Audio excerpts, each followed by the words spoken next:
Do you want to hear my views on motorway driving? Well, stay tuned and I'll explain them all in this video. Hi, my name's Andy, this is the Q4 channel, and once again, I'm talking from the shed. So my views on motorway driving and how you're really supposed to drive on them. Well, first, please, if you haven't already, hit the subscribe button. Don't forget to hit the bell icon, that way you won't miss out on future content. And as always, if you want, leave a comment down below. So, my views on motorway driving. Well, quite frankly, it's abysmal. In fact, motorway driving has got so bad in this country that new legislation had to be passed only a few years ago. I'll come to that in a few minutes, but first, let's have a little pop quiz. Do you know what the 3 motorway lanes are called? I'll give you just a couple of seconds.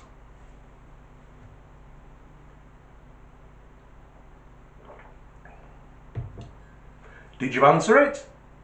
If you answered Janet, Margaret and Tim, put your car keys down and don't ever drive again, because you're far too silly to do something so serious. No. If you said slow lane, middle lane and fast lane, again, you're wrong. No, their names are left-hand lane for normal driving, overtaking lane and overtaking lane. That's what they're called. You see, the middle lane and the outside lane are only supposed to be used for overtaking. You're only supposed to be in those lanes if you are overtaking a vehicle slower than you in the 2 left-hand lanes. So, why do so many people drive on our motorways poorly?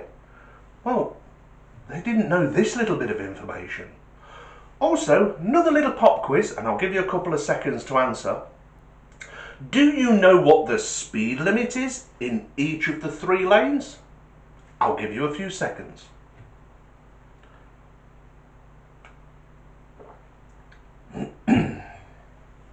Did you answer? Did you answer 70, 70 and 70? Because if you did, give yourself a gold star, pat on the back, go to the top of the class. You're absolutely right.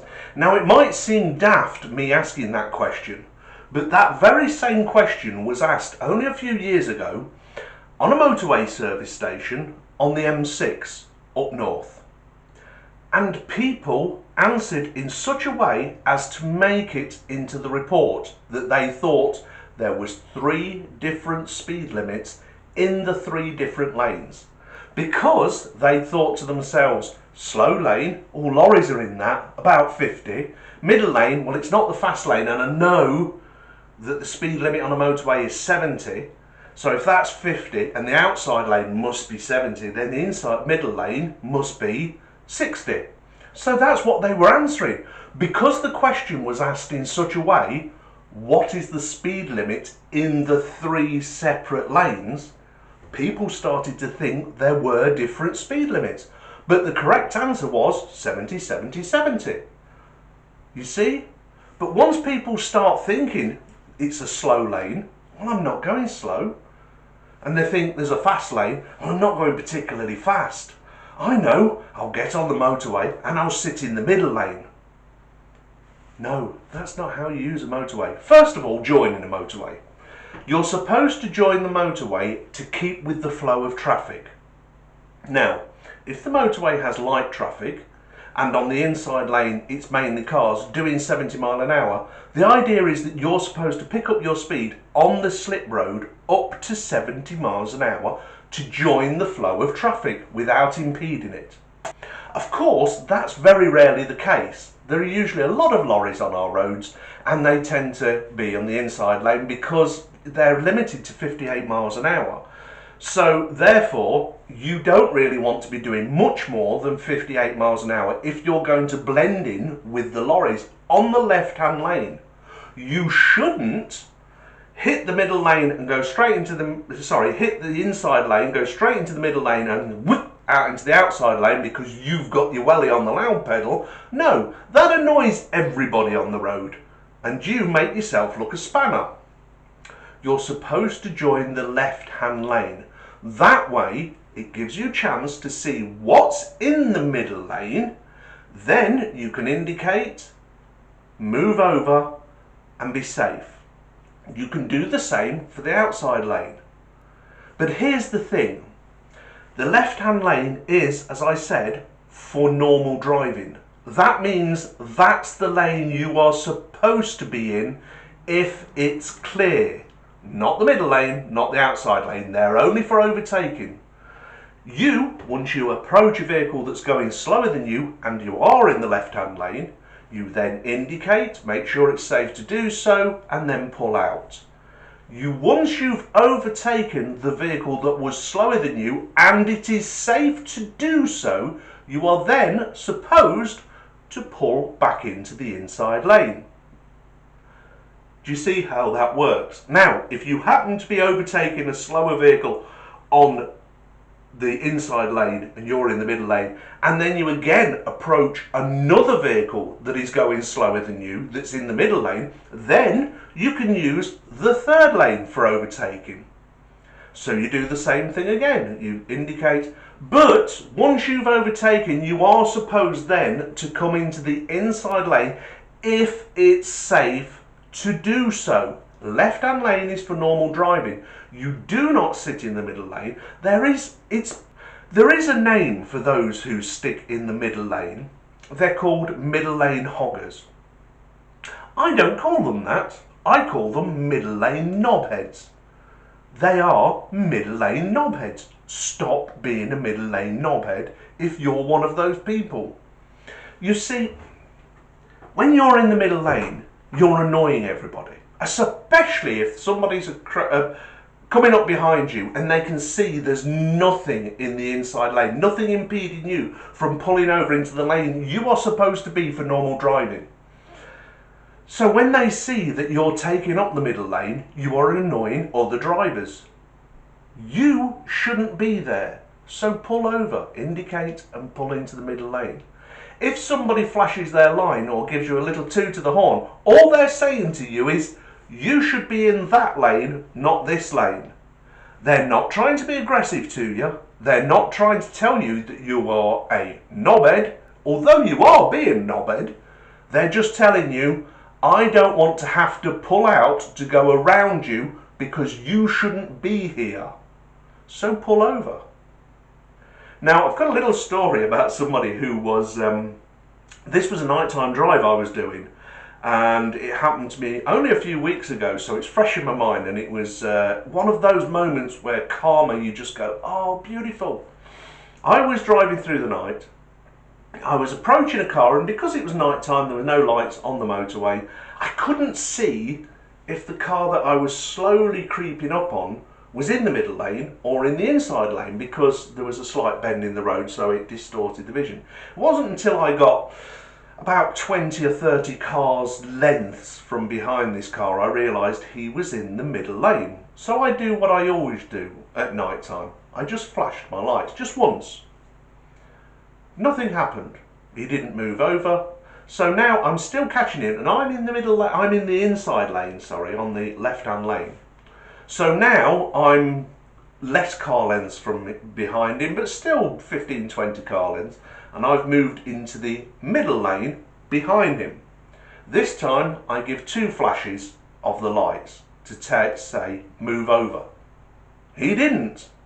So I had to indicate. There was nothing on the road. There was just literally us two. Actually, that's not true. There was another car that was slowly catching me, but it was way back, it was.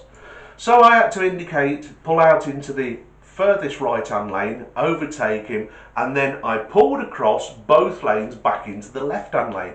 This was another sort of passive-aggressive move to say, oi, this is where you're supposed to be, stop sitting in the middle lane. But guess what he did? He flashed his lights at me, as if I was in the wrong. You see, he probably didn't know he was in the wrong. He probably thought to himself, what are you flashing your lights at? Because this is how bad the driving's got on our motorways nowadays, that people don't actually realise that they're doing something wrong. Or they don't like to admit that they're doing something wrong, so they tend to...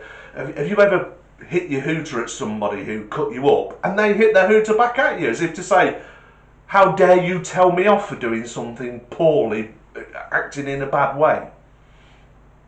So I was a little bit annoyed, but hey, it's one of those things. You come across these knobheads in the middle of the lane, so I just carried on driving. But I was looking in my rearview mirror as I could see the car that was slowly catching me was now slowly catching this middle lane knobhead.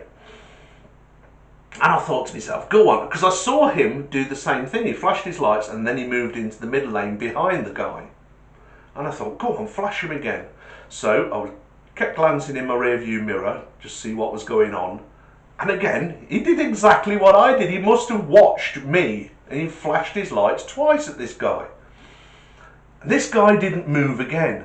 But the one who was behind him this time didn't do what I did, which was indicate and overtake him. No, the guy that was behind him this time put his blue lights on. It was a copper.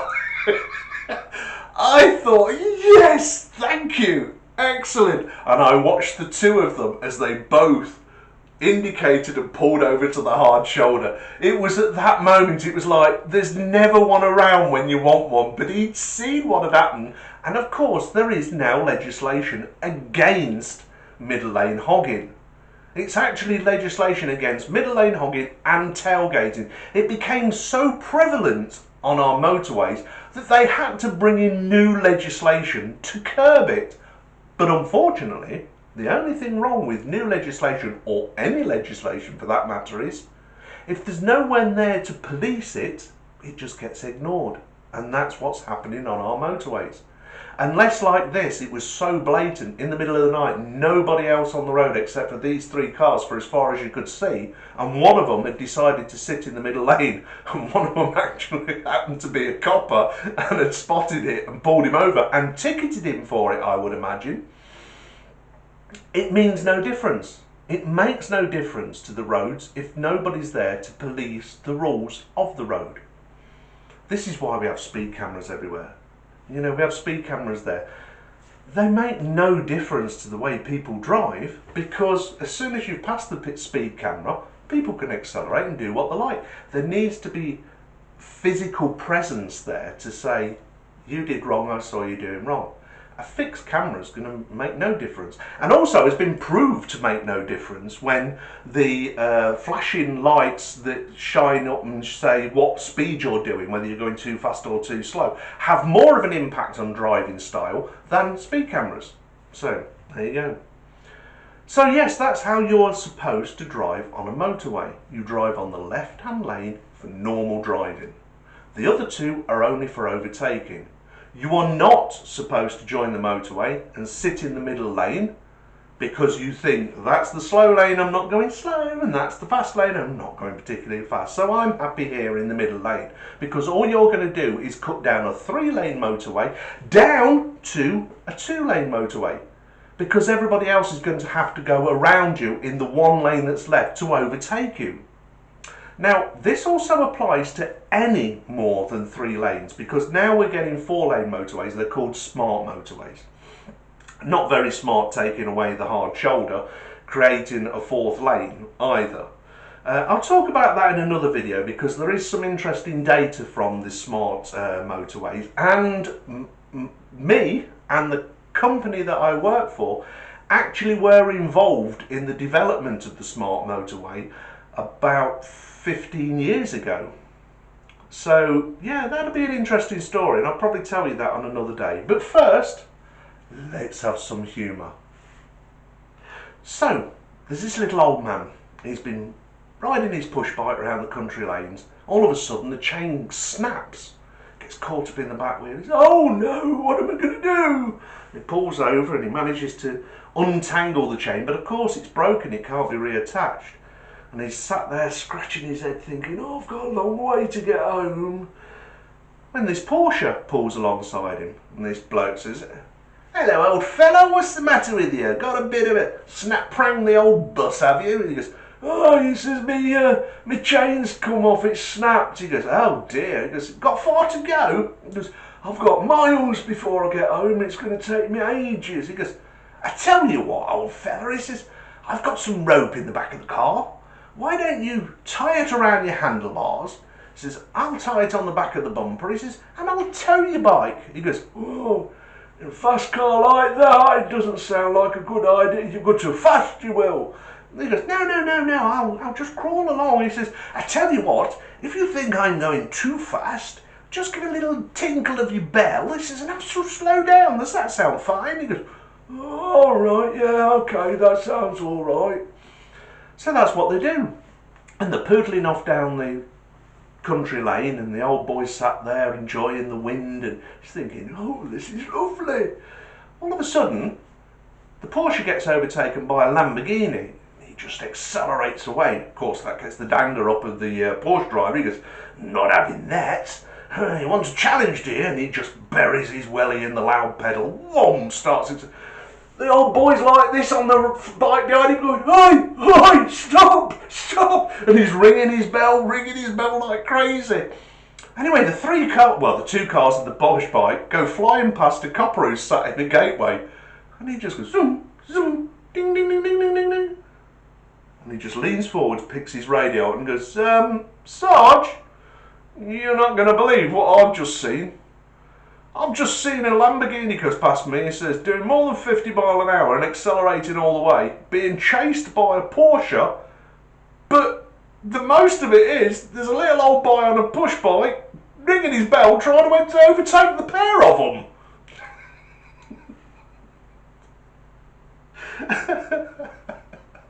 Eat your heart out, Bradley Wiggins.